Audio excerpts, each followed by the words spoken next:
명태균 사장 얘기했는데 네. 요새는 거의 매일 통화하니까. 그래요? 네. 깜빵에서 나왔으니까. 보석이니까 보석 상태니까. 근데 네. 그거 왜 조용합니까? 사자 뭐 굶주린 사자라고 하는데 풀만 먹고 있는 기분이에요. 왜 고기를 안 뜯죠? 그걸 뜯어야 되는데 아니, 지금. 왜 강혜경 씨를 절대로 공격하죠? 조용히 해라 했거든. 아 그래요? 네?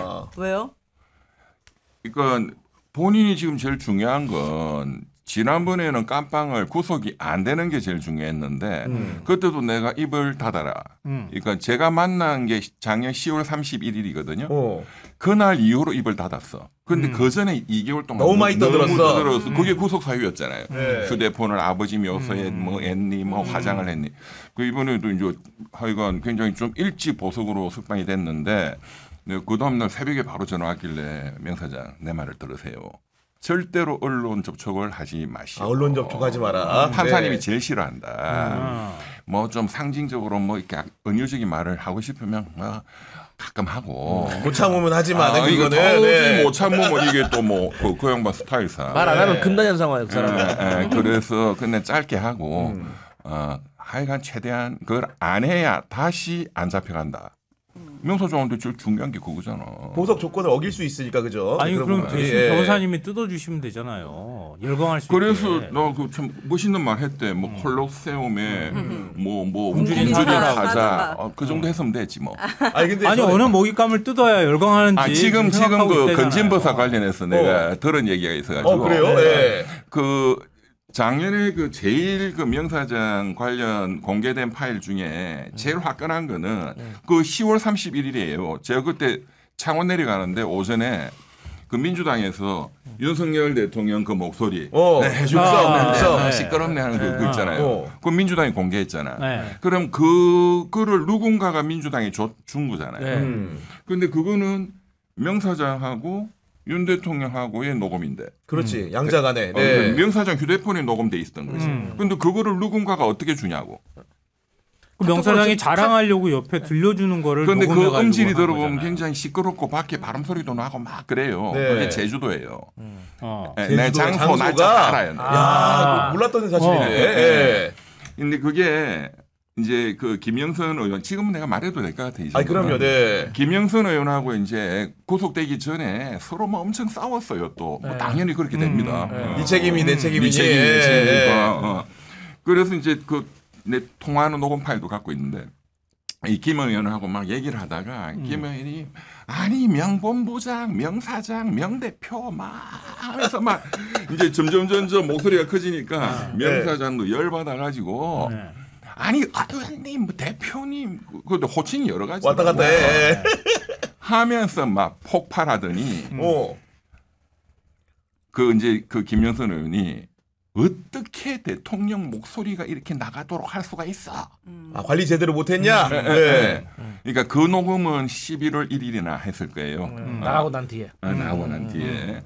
그러니까 그걸 왜 그게 공개가 됐는지 알아요. 그러니까 그 나는 잘 모르지.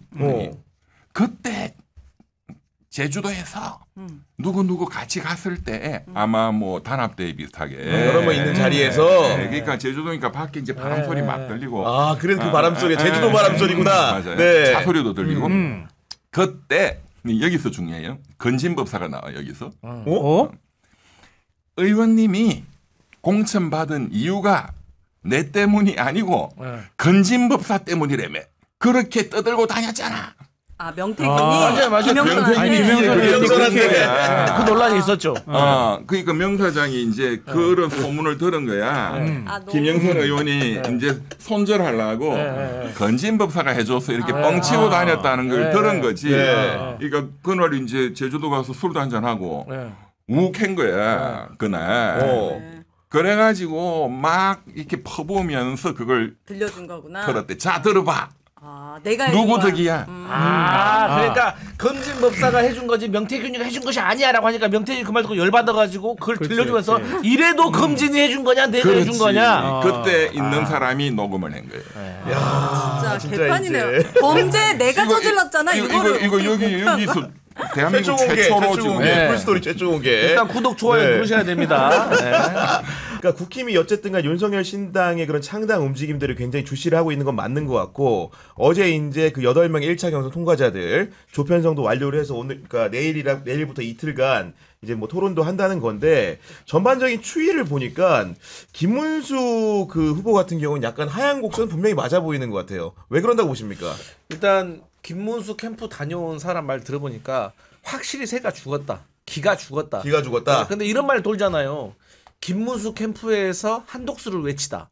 그러니까 지금 김문수를 처음에 파면되기 전까지는 김문수가 지지율이 높았잖아요. 그래서 현역 의원들도 있었다는 거야. 그런데 갑자기 김문수라든가 국민의힘 후보로는 약하니까 밖에서 한독수 카드를 만지작 거리니까 그 현역들이 지금 한독수로 넘어간 거 아닙니까? 그러니까 그렇죠. 54명이면은 거의 국민의힘 딱 절반이네. 108에 54니까. 그러니까 계산하기도 좋네. 근데 그 이분들이 가 있으니까 김문수가 확 힘이 빠진 거죠. 그렇기 때문에 지금 한간에서는 빅4에 들어가는 게 사실 지금 김문수와 나경원이 누가 3등 4등을 하느냐 이게 또 관건으로 느껴지는 사람들은 잘 모르는 사람들은 3, 4등 전쟁이 시작됐다. 나경원과 안철수 둘 중 누가 4등으로 들어가는 건데 사실상 또 아시는 분들은 3등 4등을 누가 김문수가 하냐 나경원이 하냐 이런 정도에 이르렀다. 1, 2등은 누군데요?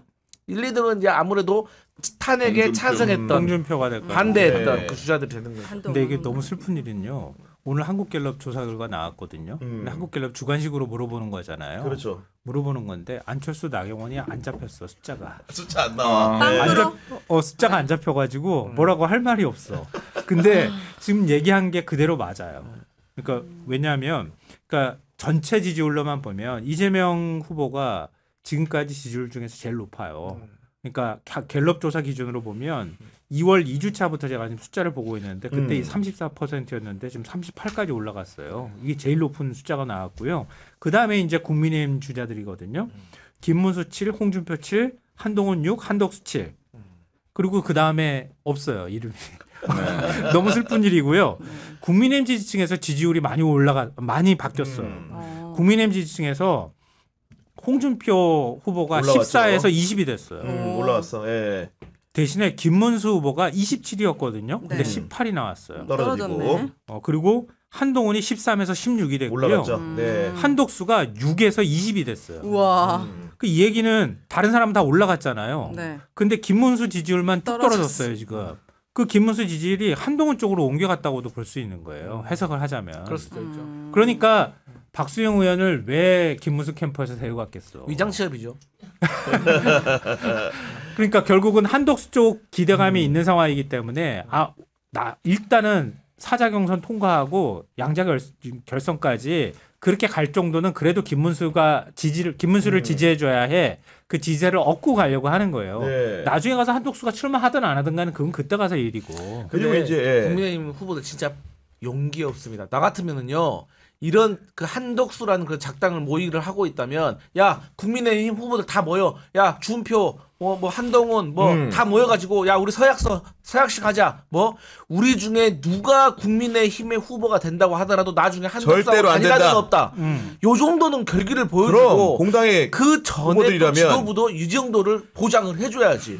안 그러니까 위장취업 얘기 나오는 거 아닙니까? 이거 누가 이거 하겠어 사실 바보들이에요. 그리고 이 보수에서 이제 후보가 이렇게 마땅하지 않은 국면으로 가다 보니까 그 3자 구도로 선거를 치를 수 있다 이런 얘기가 나오면서 이준석 의원 얘기도 부쩍 많이 나오고 실제로 3자 그 여론조사가 많이 진행되고 있는데 우리 이병철 변호사님 사실 이준석 의원과 굉장히 잘 아는 관계신데 얼마 전에 송사도 치렀는데 그 돈은 일단은 갚았습니까?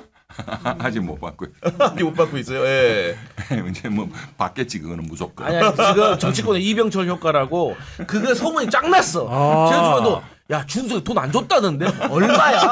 7천만 원이라는데 야 안 줘도 돼? 막 지금 난리 났습니다 지금. 그리고 제가 접합해서 좀 여쭤보신 게 뭐냐면은 우리 명태균 씨랑도 네. 우리 변호사님이 굉장히 가깝게 친하게 지내는데 이준석도 못지않게 네. 명태균하고 가까운 사람입니다. 가깝죠. 이병철 변호사님 그 중간에 어떻게 보면 껴있는 상황인 건데 네. 명태균 씨가 이준석 관련된 부분에 대해서는 좀 어떤 생각 갖고 있는지 궁금합니다. 제한테는 말 안 해요.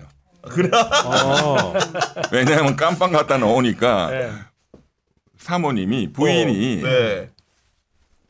그러니까 지난주 목요일인가 수요일인가 이제 보석으로 나와가지고 그 명사장이 그 10살 때 고아가 돼가지고 그 이제 삼촌 그 농장에서도 크고 또 이제 장인 장모님이 이제 부모님처럼 네. 그래서 그날 이제 석방되고 바로 목욕하고 네. 장인 이제 아버지 어머니 그 어르신한테 인사드린다 해서 그랬구나. 장인 장모님 그리고 삼촌한테 인사드리고 그러고 밤늦게 집에 왔다 하더라고. 근데 이제 본래 이제 빵에 있다 놓으면 이게 생체 리듬이 이렇게 달라지거든요. 잠이 안 와요. 잠이 안 와. 예, 처음에 한 하루 이틀. 네. 나도 옛날에 구류 살다 놓으니까 이게 적응이 안 되더라고. 그랬구나. 예. 그런데 이제 와이프도 뭐 마음이 굉장히 그래서 이제 밤에 둘 다 이제 잠을 못 잤대요. 그런데 이제 그 부인이 저하고도 뭐 그 빵에 있을 때 통화 자주 하시잖아요. 예. 통화도 많이 하고 했으니까 그래서 이제 5개월 동안 있었던 여러 가지를 얘기를 해줬을 거 아니야. 그렇지. 풀스토리를. 맨 예, 먼저 예. 얘기하는 게 이준석이 변호사님한테 소송 져가지고 7,700만 원 지금 떼먹고 있다 그 말인데 그러니까 변호사님하고 통화할 때 이준석이 얘기하지 말라고. 그래서 또 그 말 하길래 괜찮다 해라. 근데 뭐 우리 명사장 그 뭐 이준석이 출마도 했던데 어떻게 생각하세요? 그러니까 변호사님 제가 뭐 오 시장이나 홍준표나 이런 건 다 진짜 쓰레기인데 뭐 그 누굽니까 할아버지 누구지 이름이 김종인 그 위원장님은 제가 빵에 들어가기 전에 좀 결례해가지고 너무 세게 상중이다 한번 올려. 맞아. 상중. 아버지 없다 그랬잖아. 아버지 죽었다. 예. 제가 참 큰 결례를 범했는데 제가 김종인 위원장 여전히 정치적 아버지로 존경하고 둘째 이준석이 또 변호사님 그래도 정치판에 다 쓰레기인데 그래도 막 금마가 그래도 의리가 있다.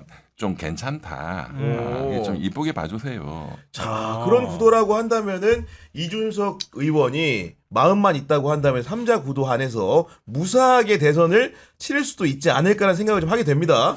근데 갑자기 생각한 게 이준석 사법 리스크 있는 거 아닙니까? 아니 변호사한테 변호사비 떼어먹었으면 그 사법 리스크 되는 거 아니고 우리 이병철 변호사님이 보통 변호사입니까? 대법원 규칙까지 다 찾아내시는 분인데 그리고 내한테 노력 좀 해주십시오. 고발당한 것도 여러 건이에요. 그래요. 보세요, 그 김현정 뉴스쇼 맞다, 하고 방송법. 방송법 위반. 그러네. 그런데 고발인 조사도 벌써 받고 왔어. 그 수사팀장이 엄청 열심히 해요. 진짜요? 이 사건은 좀 문제가 있다. 진짜요? 자기는 처음에는 뭐 이게 그렇게 사건이 되나 이렇게 생각했는데 이제 내 자세한 얘기를 들어보고 또 여러 사례들 내가 제시한 그걸 들어보더니 그러면 만약 그게 잘못 유죄로 따면 최대 어느 정도의 어떤 양형이 주어집니까? 그게 징역 한 2년이 아이고야. 있거든요. 2년이요? 진형형이구나. 예. 아유, 사법 리스크가 그래서 많네. 옛날에 그 박근혜 정부 때 그 청와대 그 홍보수석에서 방송부 위반 걸린 분이 있잖아요. 이정현 그 당대표. 예. 그분이 세월호 때 네. 맞아. KBS KBS 전화해가지고. 전화해. 예. 막 빌더시 이렇게 했는데 그거 1심에서 네. 징역 1년에 맞아요, 집행유예 2년. 야, 세게 나왔구나. 아이고야. 근데 이제 막 대법원 가서 이제 벌금으로 네. 깎기는 했는데 네. 그게 첫 번째 사건이에요. 맞아요. 방송법 위반으로는 이준석이가 두 번째 사건이야. 아. 그리고 그 허은하고 네. 그 개혁신당 돈 빼가지고 뭐 네. 방무선 네네. 컨설턴트 주고 네. 뭐 한 거 그 네. 돈이 여러 야, 종교가 문제가 많거든요. 많던데. 그 검찰 경찰에서 지금 수사하고 있잖아요. 아니 그러니까 네. 들어보니까 기본적으로 이준석의 사법 리스크는 명태균 리스크인 줄 알았는데 이병철 리스크가 되는 거니까 지금. 예. 그래서 3자 구도가 앞으로 조금 쉽진 않겠습니다. 굉장히 큰 영향을 끼칠 네. 수 있는 분입니다. 지금 네. 내가 보니까. 그리고 네. 명사장건 관련해 가지고는 제일 핵심이 그 이제 윤석열 김건희가 개입한 그 김영선 공천 개입, 그 윤상현 당시 네. 공관위원장 네. 이 관련해서 이준석이가 네. 직접적으로 관련돼 있다는 그 증거가 뉴스타파가 공개를 했거든요. 네. 네. 그것도 빠져나가기는 어려울 거예요. 사실 그때도 당 대표가 몰랐다는 게 몰라요. 깜짝이야. 명태균 씨가 받을 수 있는 최고의 처벌은 뭐예요? 뭐 사기죄요? 그 사람 어떤 죄명으로 처벌을 받는 현재는 명사정은 재판 받는 게 정치자금법 그렇죠. 위반. 정자법 위반하고 그 네. 김영선 의원하고 월급 반팅한 거. 아, 네. 세비 반. 그거는 수익 처벌이 세요? 정치자금법 위반은 보통 다 벌금이에요. 아. 네. 김영선 의원은 현역 의원이고 오선 의원이고 이제 이런 분이 했다 좀 세게 나올 수 있는데 네. 보통 브로커 이런 사람은 약하게 나오나요? 예. 그렇구나. 그런 상황이고 네. 그 어쨌든 간에 내가 명사장하고 네. 친하니까 내가 이게 좀 이렇게 두둔하는 측면도 있고. 아니 그리고 야, 정말로 윤석열 정부 윤석열이 떠나기가 무섭게 여러 가지 정책 뒤집기가 이어지고 있는데 심지어 새 정부가 들어서지 않았음에도 불구하고 이번에 보니까 우리 교육부 총리가 나와가지고 의대 모집 인원 내년도 3,058명으로 확정했다. 쉽게 뭐냐 원점으로 돌아갔다 이 얘기 아니겠습니까, 평론가님? 근데 이거 책임자들은 처벌해야 되는 거 아니에요? 개판으로 그러니까 만들어 놓은 제가 다 해놨어요. 해놨어 이미 지금. 예, 공소처가 수사하고 있어요. 진짜 처벌해야 돼요. 아 근데 이거 보면서 저는 내가 12건 뽑아냈어. 일단 화가 난 게요. 지난 1년 동안 얼마나 온 나라가 난리를 과학적이라며. 쳤어요. 또 많은 분들이 돌아가셨어요. 실제로도. 피가 빠졌어요. 얼마나 많은 꼼꼼히 환자들이 계산했다며, 피해를 윤석열이. 봤어요. 그렇게 하고 난 다음에 비가 빠져. 그거 땜빵하겠다고 병원들 지원해주겠다 그래가지고 3조 제가 기억하는 맞습니다. 3조 5천억, 날라가죠. 3조 5천억인가 예. 썼어요. 그 딱 건강보험에서 그게 돈 빼다 쓴 건강보험제죠. 거예요. 네, 맞습니다. 건강보험 재정 그렇게 아깝다고 난리를 쳐놓고 건강보험 재정에서 3조 5천억을 갖다가 거기다 갖다 써버리고 그렇게 했는데 원점으로 되돌아간 거예요. 뭐야 이게 도대체? 그냥 되돌아간 것도 되돌아간 건데 제가 볼 땐 이게 그 끝이 아니야. 시작이야 제가 보면. 맞아요. 왜냐하면 복귀하지 않으면은 다 유급 처리하고 그리고 증원 안 증원했던 거 백지 안 하겠다고 얘기를 했었거든요. 큰 소리 치면서 다 복귀하라 그랬는데 지금 복귀율이 말도 안 들어. 26%밖에 안 네. 돼. 말 안 들어. 그러니까 의대 정원만 문제가 아니야. 그동안에 필수 의료 진료부터 시작해가지고 의사들이 요구했던 거 다 들어주지 않으면 우리는 복귀 안 할 거야. 이렇게 얘기가 되는 거거든요. 악화됐죠. 그럼 이렇게 되면은 최악으로는 내년에 3개년도 학생들이 한꺼번에 수업받는 일이 생길 수가 있어요. 맞습니다. 네. 뭐 트리플링이라고 하더만. 근데 이게 교육부 총리라고 하는 사람이 그냥 고기 한번 까딱하면서 사과한 걸로 그냥 끝낼 일이에요. 안 되죠. 그럼 누가 이거 책임져야 될 거야?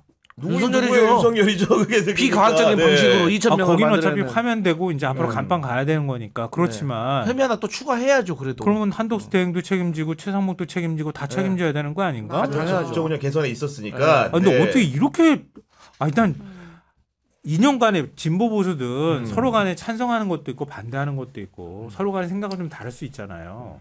근데 이렇게 황당한 건 진짜 처음 봐. 보다. 어떻게 이렇게 하냐. 그 출발이 결국은 2,000명이라는 맞아요. 숫자인데 네. 그 2,000명이 과학적이라고 여태까지 계속 그랬잖아요. 그렇게 그랬잖아요. 우겼잖아요. 그렇죠. 예. 어제 그 서울행정법원에 재판이 있었거든요. 본안 소송. 그래요? 예. 제일 중요한 재판인데. 가셨겠네 그러면. 뭐 당연히 예, 갔죠. 예. 이제 의대생 12,000명 재판. 네. 저 그 재판장님이 작년에 했던 분이 아니고 올 바뀌었어? 2월달에 새로 네, 오신 분. 네. 그러니까 이분은 부담이 없어. 예. 작년에 했던 재판장이 오면 내가 확 조질러 했는데 당신 작년에 각하시켰잖아. 근데 대법원 가서 다 학습권 침해 내가 다 인정받았잖아. 근데 지금 12월 3일 비상계엄 때도 전공이 처단한다고. 그리고 3월달 4월달에 신원식 국방장관 나와서 윤석열이가 술 처먹고 의대 역풍이 부니까 막 지지율 떨어지고 맞아. 그래서 비상계엄 하겠다. 이거 정치적 목적이다 다 나왔잖아. 1년에 6,000명이 죽었다는 것도 다 보고서가 나왔어. 그렇죠. 네. 이번 달도 500명 이상이 죽고 있어. 근데 당신 판사라는 사람 당신 책임 없어? 그래서 당신 포함해서 윤석열이하고 내가 지금 1조짜리 소송을 내는 거야. 손해배상 소송을. 네. 돌아가신 분들 등등등등 다 모아가지고 최대 10조예요. 전공의 의대생이 1년에 인생을 날렸어. 우리 아들도 포함해서. 그렇지. 네. 그럼 이 계산하니까 미래소득이래 다 해서 하면 대충 3억씩이에요. 3억. 개인당. 예. 개인당. 그러면은 3만 명이면 9조예요. 그리고 10,000명이 죽었으면 1억씩 하면 1조야. 1조. 10조예요. 10조. 이걸 누가 토해내는 거예요? 소송이 이기면? 그래서 이제 본래는 이제 국가가 불법 행위 해가지고 하면 대한민국 상대로 손해배상 소송을 하는데 원래 그렇죠. 네. 이 금액이 너무 크니까 대한민국 상대로 하기는 해야 될 것 같아요. 그런데 1차적인 책임자는 윤석열이야. 그다음에 그 국무총리, 그다음에 조규용이 그리고 제일 악질이 박민수거든. 차관. 새끼. 예. 차관. 차관. 예. 목적이 예, 차관. 그러고 이제 청와대 장상윤이 뺀질뺀질한 그 새끼 그거 5,000명씩 늘려야 된다 갖고 이제 그놈들 을 내가 피고로 그 다음에 판사도 내가 넣겠다. 왜 당신들은 똑같은 판사고 똑같은 법을 공부하는 했는데 왜 고등법원 대법원은 다 인정했는데 다른 처분을 했느냐? 당신들 전부 다 각하시켰잖아. 지금 와서는 당신들 중에 그 고등법원 대법원 다 포함해서 거기도 최종적으로는 기각했단 말이에요. 네. 뭐 하여간 늘려야 되는 거는 맞다. 그런데 제가 어제도 그랬어요. 우리 판사님들 중에 수십 명의 판사가 이 재판을 작년에 했는데 한 놈이라도 내가 놈이라 그랬어. 한 놈이라도 이거는 정지시켜야 된다. 이 미친 짓이다라고 했다면 윤석열이가 감히 12월 3일 비상계엄을 때리지를 못했을 것이다. 제대로 사법부가 걸었으면, 겁이 나서. 네. 그랬다면 대한민국이 이렇게 엉망진창이 되지도 않았을 것이고 6천 명, 7천 명, 10,000명이 죽지도 않았어. 우리 판사님. 내가 그 말을 강하게 오늘 할라 했는데 우리 재판장님은 바뀌셨네요. 서면으로는 내가 다 했지. 그래서 근데- 내 윤석열이를 반드시 정인으로 불러달라.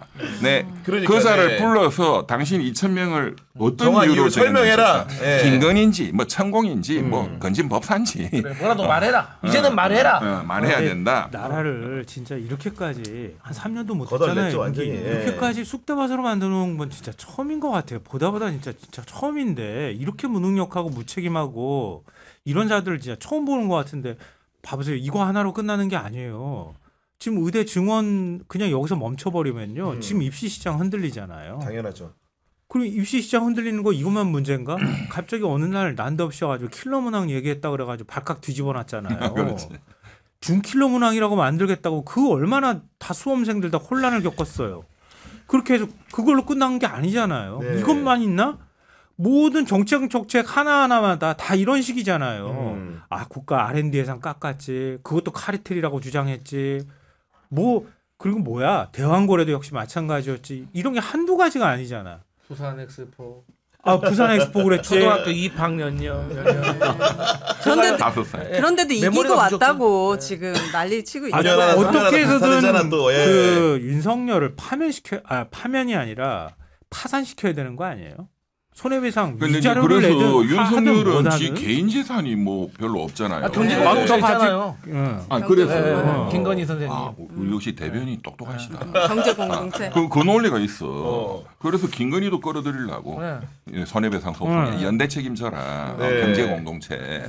그런데 뭐 김건희 재산도 뭐 해봤자 몇십억일 거 아니에요. 그렇죠, 뭐. 예. 60억, 모르는 거죠. 매도 아니에요. 거기는 기억하는데? 주식으로 돈을 잘 버니까 또 벌 수 있으니까 다 구상권 청구해야 됩니다. 근데 어쨌든 여기에 책임을 져야 되는 장차관급들, 네. 청와대 수석급들 한테는 제가 1급까지도 다 피고로 넣어가지고 일단 얘들을 완전 거지로 만들어 버려야 돼. 그래야 가족들이 막 때려 죽이려고 그러게.